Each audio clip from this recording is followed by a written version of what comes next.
We are here, WDJC, DB, DJ Chase Radio, man. We back, the pregame part of this podcast. You know this, man, I've been gone for a little minute. Back in my podcast bag, back in my radio bag. You know what it is, man. WDJC, DB, DJ Chase Radio, got that merch. But enough for all that, man. We got the one, the only Brooklyn's own Manii Ling. How you doing, mama? What up? I'm doing good. Happy to be here. Good, you all right? I'm feeling good. I'm feeling great. Good, man. I get your music. I follow you. You know what I'm saying? I played your record, Killed the Girl. You spitting them bars. You going hard on the flow. You rocking it. So, I just want to chop it up today. Get people familiar with who Manii Ling is and get familiar with you and understand your artistry. Understand what you bring to the table. Understand that you're not you here to stay. You know what I'm saying? A lot of female. It's a lot of females in the marketplace, and we're gonna explain. I want you to explain why you here to stay. So right now we're gonna get into your background a little bit. So you from Brooklyn, right? Yeah, I'm from Brooklyn, born and raised. Both my parents are from Barbados though, so I spent a lot of time back and forth. Yeah. So you gonna make me some conch fritters? I'm dead. No. What part of Brooklyn you from? Crown Heights. And how did growing up in Brooklyn affect you? Brooklyn is rough and tough, and Brooklyn is gritty. Well, not so much now, but you know what I'm saying. How did Brooklyn affect you growing up? Well, I got in a lot of stuff growing up, so I guess it just made me really tough, really strong-headed, and I don't know, went through a lot of shit. So you can kind of feel it in some of my music. That's all I can say. Yeah. And Brooklyn is like I said, Brooklyn has a lot of people in it. Brooklyn, a lot of rappers, great rappers, Pop Smoke, Biggie, Jay, Big Daddy Kane, everybody like that. So I have to ask, Kim or Foxy? Oh wow.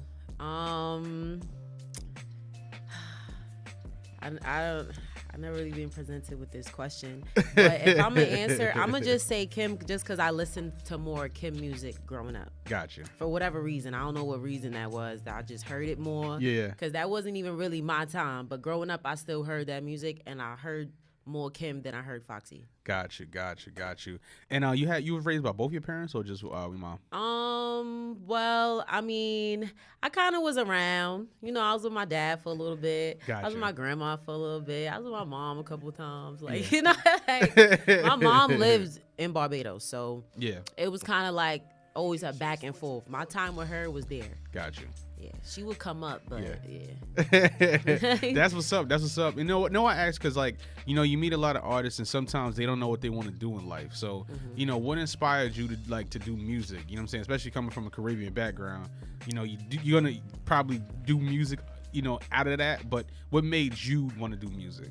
Well, from a very young age, I was just really fascinated with music. I was always on the computer, so I would be on Yahoo Music or whatever. And whenever YouTube came out, obviously I was on that. But I just really always loved music. And in elementary school, I started singing. So since then, I just never stopped. Yeah. Everything was about singing for me. And so what made you want to become a rapper? How you end up being a rapper? Because you can flow. A lot of and to your credit, a lot of females, I don't like a lot of females. But you can flow. Thank you. I appreciate that. Yeah. Well, I think over time, I just experimented a lot with music. Like I said, I was back and forth so much, and I got exposed to so many different types of music that I've always experimented with different types of music. Even when I was younger, I've experimented with soca and stuff like that back home. Gotcha. It's whatever I'm feeling, whatever I like in the moment, I just experiment with it. So as I got older, I just kind of got more into rap. Yeah. It just kind of happened. I would listen to a lot of Drake, and I could say he kind of inspired me a little bit because I was a big Drake fan, heavy Drake fan, and I wanted to be like him. So yeah.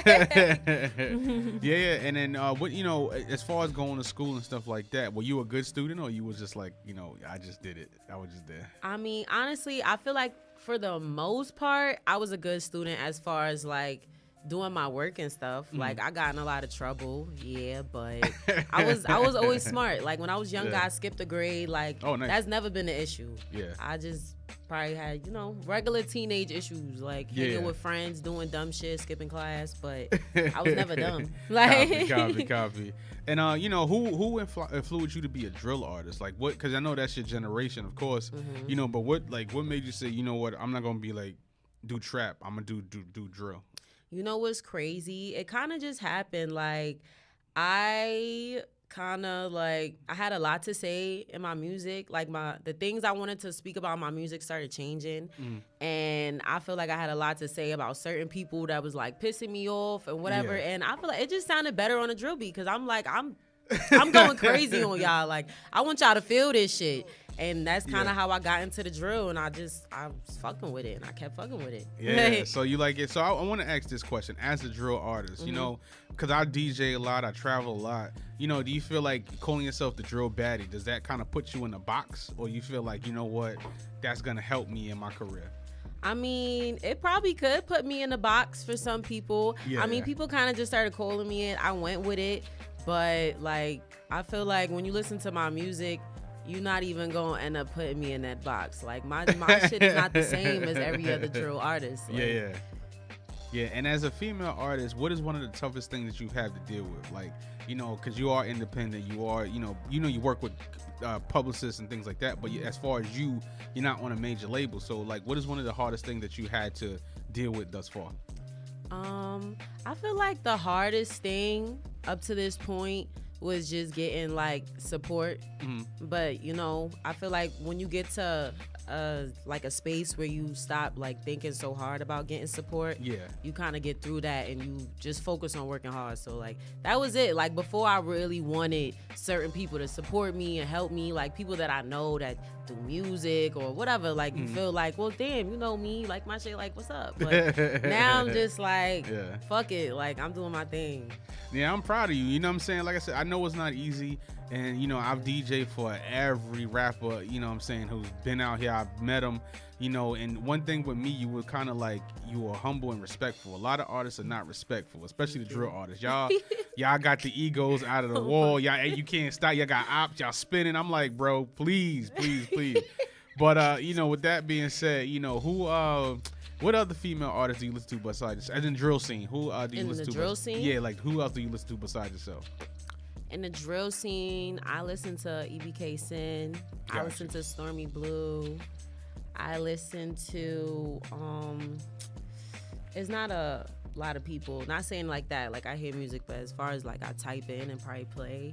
Sometimes a little Shani Bonnie. Okay. But that's about it. Got you. And who should I look out for as a DJ? Because I listen to drill music, but it's like it's kind of repetitive, and I think that's what made me want to like chop it up with you, was because your sound was a little different. So like weird, you had the Tyrese sample, and you know what I'm saying, you were working, so it was like, all right, I can tolerate it, because some of it just be like the Batman voice, and I'm like, bro, nobody's listening to that. So nah, I feel you. Yeah. So you definitely do that. And do you like being in the studio better, or I skipped my question. Who should I listen to as a DJ? Well, those same girls I just said. I really like EBK Sin. I really love Stormy Blue, and she's not just drill. Like she does a lot of old school stuff as well. Like she goes crazy, freestyles, everything. Yeah. And Hood Mona Lisa. She's not a drill rapper, but she's a rapper, and I think she's really good. Got you. And you feel like, you know what, one day I'm gonna do some trap stuff too, or y'all just gonna do like? I'm probably gonna end up doing everything under the sun. Knowing me. You gonna do some singing soon? What's up? Everything. I'm telling you, you just gotta tap in. You're gonna realize I really dibble and dabble in a lot. So. For sure. And do you like being in the studio better, or you like performing? Because you perform a lot. I like being in the studio better. Studio, why? I just love being in the studio. Yeah. Like it feels like my home. Yeah. Like I feel so comfortable. I just love recording music. I love being in that mode when I'm creating. It's like that's when I'm on beast mode. It's like, oh my God, I want this to be fire. I want them to love it. I just love being in the studio.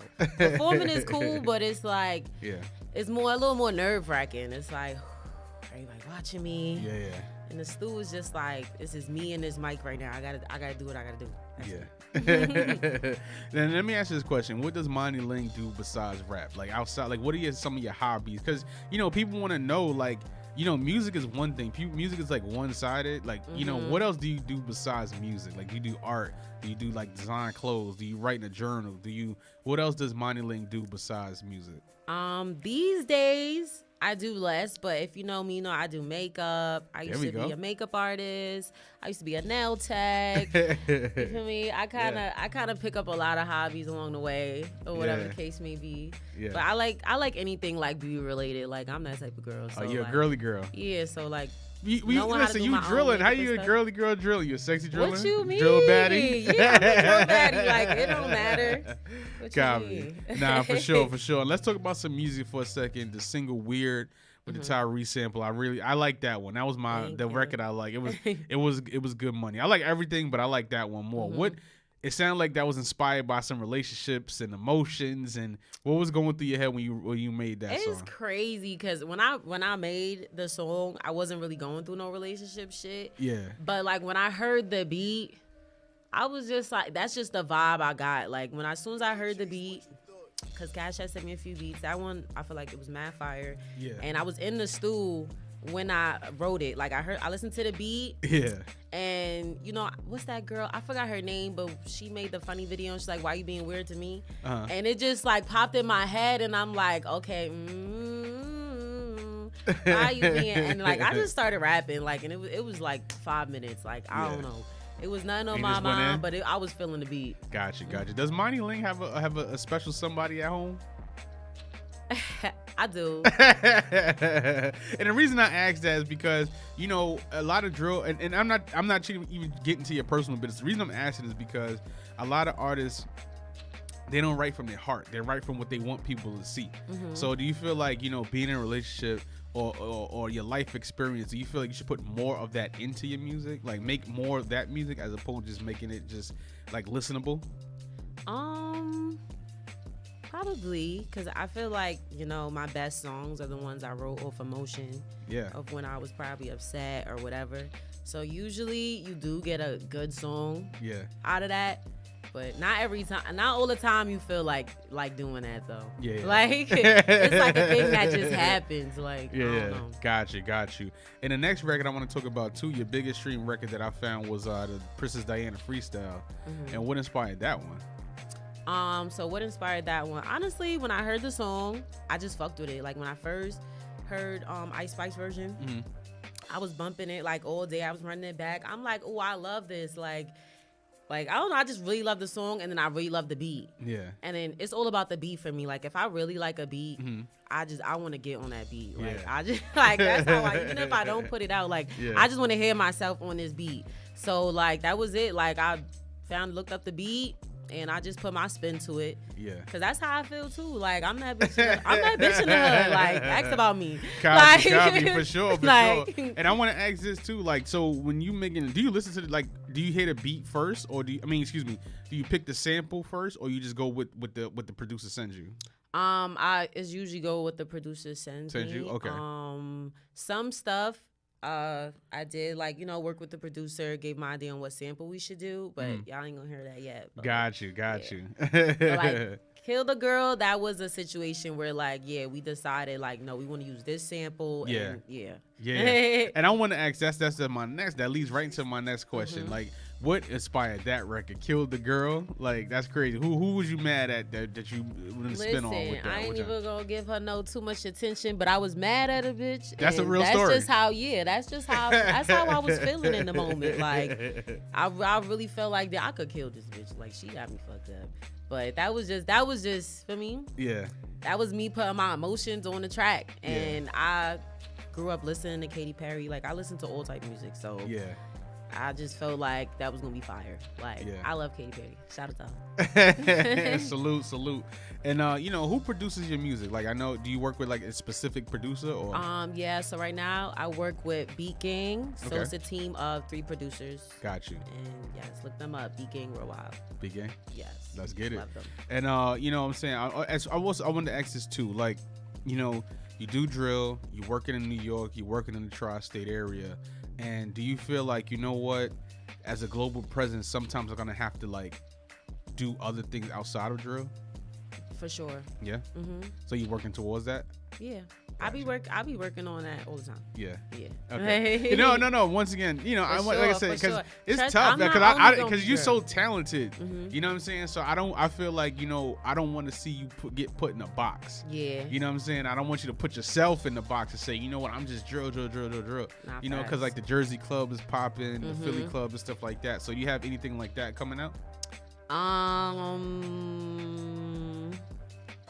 Yeah. Definitely. You know, I'm working on the EP, and I definitely got a little mix of stuff. I definitely got some like Jersey club stuff on there. Yeah. So, for sure. And if you look on my Instagram, honestly, like I'm always creating. Yeah. And it's a lot of stuff I make, and I probably don't put out, but I'll probably like give a tease on my page. Yeah. I got like all types of shit. Like I did a Taliban's remix. Like I don't do just one thing. Got you. And also the reason too was the sample drill, because that's very hard to like get approved on certain things. That's very hard to clear those samples. So that's why I was asking, like, you know, I'm a producer too, so I'm like, you know what I'm saying, how can she do that? And where has been one of your favorite places to perform? Like, where you like performing at? I don't got a favorite place yet. Not yet?